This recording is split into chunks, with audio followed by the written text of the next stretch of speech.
Here's a tribute to Norman. The setting is July 23rd in the serenity of Lake Wales at the Oakwood Country Club. We're close to the bar, naturally. The room's filled with Norman's friends and family. And if Norman were here today, he'd look out across the group and he'd say, "God Almighty, look at all the people." Then he'd look around the room to see people if he knew. And he'd see, look, that looks like Ronnie Dix over there. Ronnie, you getting any? Look over there, there's Roy and Joanne. We'll get to Roy a little later. Then his eyes would stop on one spot in particular, and he'd say, "Look, there's my baby boys. There's Jay and Diamond Jim." I met Norman about 50 years ago. I was invited to a cookout. It was down in Lake Worth. I go down there and I meet this guy and his wife, and it turns out to be Norman and Terry. And you know, we just hit it off immediately. And after that, we started spending about all of our free time together. You know, you could find us. We'd either be fishing. We'd do that all year round. We'd be hunting. We'd do that in the wintertime. You know, we'd shoot doves and snipe and ducks. Then in the summer, we'd go dive off the beach looking for lobster. And Norman had a story that he loved to tell about diving off the beach there.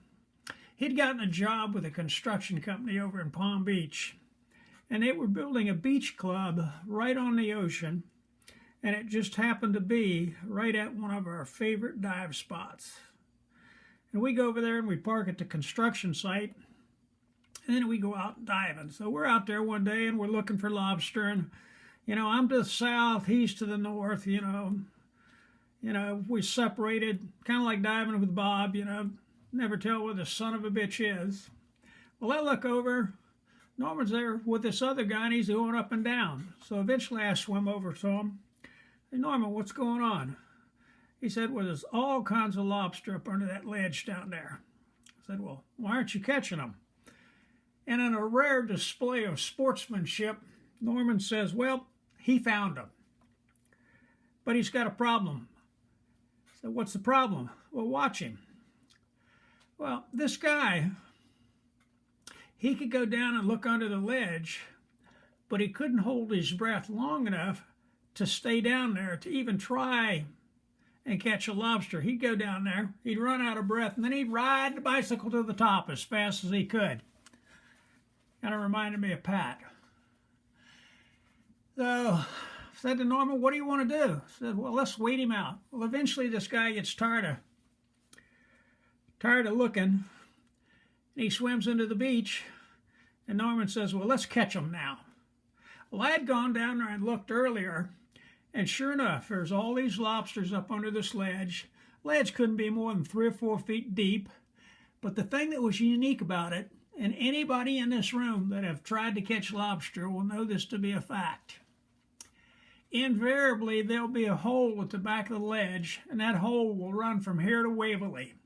And you might catch 2 or 3 of those lobsters, but then everything else would go in that hole, and you never catch them. Well, that wasn't the case here. So Norman and I, we caught every one of those lobsters.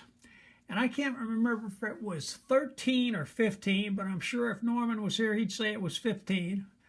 We put all those lobsters in our catch bag, went swimming down the reef looking for more. Norman's got a smile on his face. He's tickled to death. He's caught all this guy's lobster. And that was probably about the first 5 years of our relationship. And then we had big changes. Terry got pregnant, had the 2 mongoloids. 1972, Lloyd number 1 comes along, and that's Jason. 1974, Lloyd number 2 comes along, and that's Regan. And you know, you would have thought that really changed the dynamics of our relationship. but it really didn't. You know, the only thing that changed was that those two little bastards went with us every place we went. If we went fishing, they went fishing. We went hunting, Terry'd load them in the car, stay out on the edge of the dog field, they'd be hunting. Went to the beach, she'd go sit on the beach. You know, they're there, Norm and I'd be out looking for our lobster. Well, over time, we got a little more prosperous, and I bought a 23-foot Seacraft, and we started going over to the Bahamas. And this would be in the 70s, you know, the latter 70s. Well, Norman loved it over there, and especially in the 70s, you know, the hogfish were plentiful, and the best part was that they were in shallow water. Norman could shoot till his heart was content, and Norman loved the conch. If you'd let Norman, he would have sunk the boat picking up conch. Well, we did that, and then Norman decided that he needed to have a boat of his own because of his expanded family with the two Lloyds. So he goes out and he buys a 23-foot Seabird. It's called the Good Time. And I think the Good Time made a couple trips to the Bahamas. The only one that really stands out real clear was the last trip. We were over in the northern Abacos. And you know, the OMCs back in those days, they were famous for losing the lower unit. Well, we're between Grand and Walker's, and the lower unit thing on this thing fails. It breaks the primary drive shaft on it. So we tow it into Walker's, run it up on the beach, we pull the lower unit off, and we put it in my boat. We run it back, have it fixed, and run back the following week, you know, put the outdrive back on, and Norman runs the boat back to West Palm Beach. I think that that was the last trip, may have even been the last time the Good Time was in the water. But it wasn't because of the boat, it was because that Terry decided that the two Lloyds would be much better off to be raised in the serenity of Lake Wales as opposed to being with the hookers on 3rd and Rosemary. And the hookers, that's another story. Norman and I used to love to fish off the Flagler Bridge. And we'd go down there late at night to fish, and we found out the best time to go down there really was, you know, once the traffic has died out. And that'd typically be like from midnight on to early in the morning with an incoming tide. Well, I lived south of Norman then, so I'd come by and I'd pick him up at the house. And they were living on Paso Primero right off of Parker. We'd go out on Parker, we drive north on Parker till we got to Tamarin. And Tamarin is the area where all the blacks lived. And the road to get over toward the bridge was called 3rd Street. And the bridge itself was also called the 4th Street Bridge. Well, there was one red light at 3rd and Rosemary. And this is where all the hookers hung out. And it was mostly black hookers. Well, if you had a green light, they just waved when you went by. If you had a red light, you know, they'd come out there, they'd be on both sides of the car. And invariably the conversation would go along the lines of, you two little white boys ought to stay here and have a party with us. And you know, Norman, he was always the gentleman around women. Yes, ma'am, no, ma'am. Well, Norman, he'd say, well, no, ma'am, we can't do that. We got to go fishing. Their response generally would be, well, if you boys catch any fish, come on back and we work something out. But we'd pull off, and Norman, he'd laugh all the way to the bridge talking about the black hookers. I think he kind of liked them. Well, then they moved up to Lake Wales. They bought the house on Hillside. And he also brought the Good Time up, and the Good Time turned into the driveway boat. And this would have been December 76, January 77. And the driveway boat, I don't think it ever left the driveway after that. And Norman had the distinction of having the largest boat in Lake Wales that had never been in the water within a 100-mile radius. And I don't believe it ever left it again. Well, with them being that far away, you know, we obviously didn't see as much of each other as we had in the past, but we still spent a lot of time seeing each other. You know, they'd come down in the summertime, By then, I bought the 28 Bertram, and we'd go over to the Bahamas there. Norman and Terry had traded up at that point, and they didn't have to sleep on the floor anymore. They got to sleep on the daybed. The two boys had to sleep on the floor. You know, they didn't seem to complain about it a whole lot, though, because I think any inconvenience they suffered was offset by the opportunity to approve their appreciation of the female anatomy, especially titties. Well, we'd do that. Then we'd come up and visit at Hillside. You know, they had a nice pool in the backyard, and we'd come up and lay around the pool. Norman would have a cookout, you know, and he'd invariably invite Roy and Joanne. Norman would be over on the grill, and he'd be fixing his ribs or his chicken or his big thick steaks. And oftentimes he'd assign Roy the job of fixing the hush puppies. You know, Roy can cook a good hush puppy. Well, Norman would do that, and he loved to pick on Roy. And invariably he'd go over to Roy, and he'd say, "God damn it, Roy, the oil's too hot." And if that didn't get a rise out of Roy, he'd say, "God damn it, Roy, the oil's not hot enough." You know, loved to pick on Roy. And we'd do that in the summer, and then invariably in the wintertime, we'd come up and go to the annual dove hunt that you guys would have. And we'd also go hunting, you know, out on some of the leases. And some of the best fun we had was when you guys had the lease out off of 27 and baseball. You know, we'd go out there, and that was a beautiful area. And I just learned today that, you know, Buster wasn't Roy's dog, that was WD's dog. But we'd be out there, and Roy'd be running his dogs. WD'd be running his dogs. And you'd hear Roy say, "That's Buster. They're coming this way." And that was a lot of fun. You know, we really enjoyed that hunting area. And there's a little story about that hunting area, too, that, you know, I think is really kind of funny. We'd been hunting, and I think it was probably on a Sunday, and we're driving back. Well, there was this Western store that was off of 20. It was off on the north side of the road. We decided we'd stop in there and look at the Western wear. So we're going in there, and, you know, we're back in the northwest corner of the store. Remember it like it was yesterday. And we're back there, and I think it's myself, it's Norman, it's the two Lloyds. It may have been Bob as well. We're back there and had the prettiest little sales girl, and she starts back our way. And you know what she's going to do is she's going to come back and say, "Can I help you?" Well, on her way back, you know, she's just about to us, and one of the Lloyds cuts the cheese. And I mean, this is so bad. She gets back there, and the only thing comes out of her mouth is, "Can I?" Oh my God. And she turns around and she runs for the door.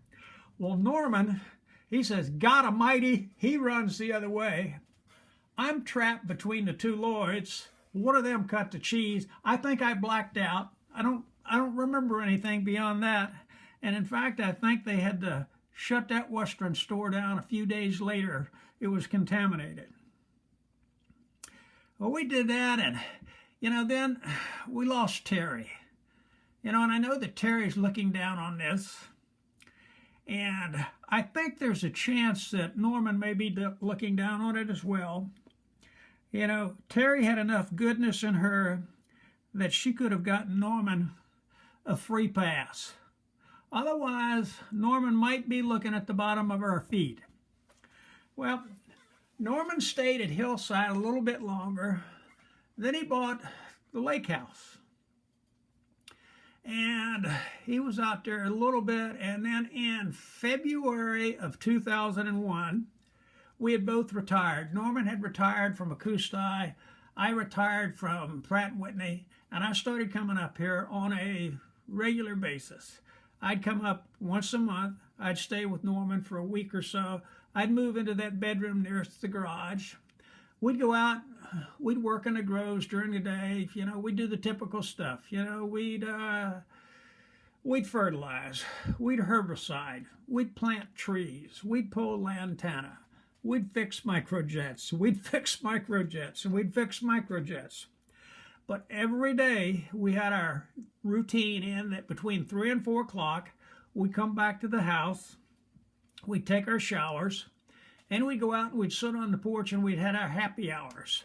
And we were rum and coke drinkers. Our preferred rum was Methuselah out of the Bahamas, but then we couldn't get that, so we had to switch over to Ron Rico.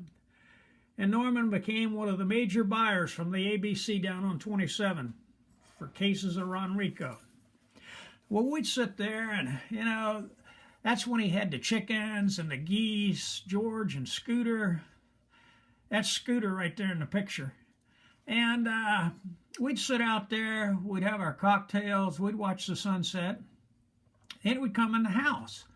And Norman would typically fix us dinner.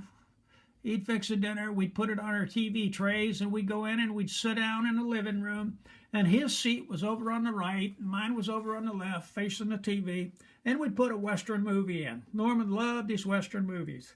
I suspect just about most people in this room have seen a John Wayne movie. I doubt that most people in this room have seen the same John Wayne movie 50 times.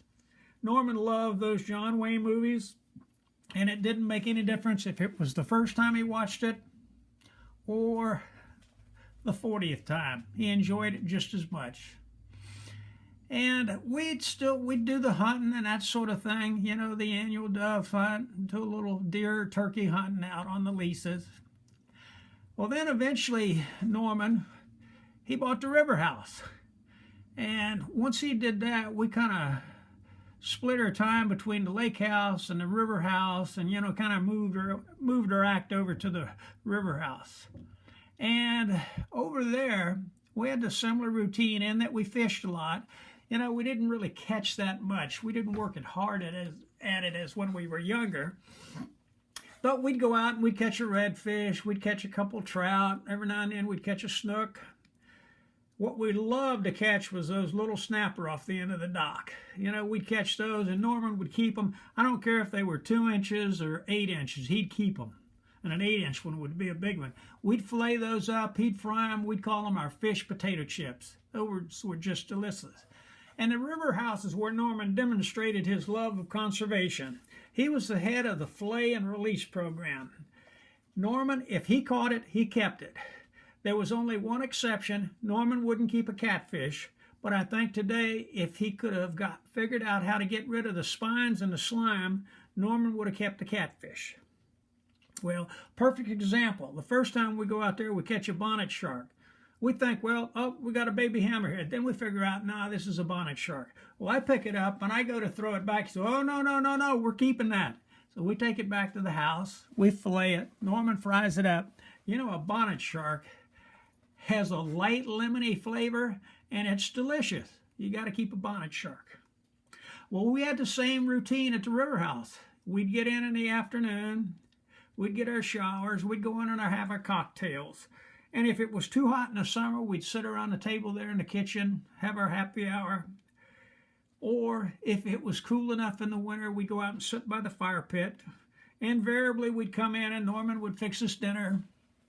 You know, I had even learned how to cook a couple dishes, and both of those were salmon. You know, and we'd have our dinner, go into the living room, and put on a Western movie. And the only thing that changed was that we had improved our repertoire in that we had Jeremiah Johnson. And we started watching Jeremiah Johnson for 40 times.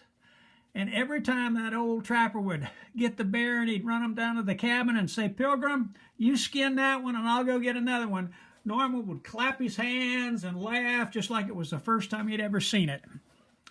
Well, you know, that went on for quite a while there. And then Norman got to where he started his journey to the sunset. And that kind of brings us to where we are today. You know, Norman's sunset. And when I look back and I try and describe, you know, our 50 years of friendship, I thought of this on Friday, that you go back and you look at the driveway boat, you come around and you look at the name on that transom, the Good Times. That is the perfect description of our 50 years of friendship. It was definitely the good times. And salute to Norman. Thank you.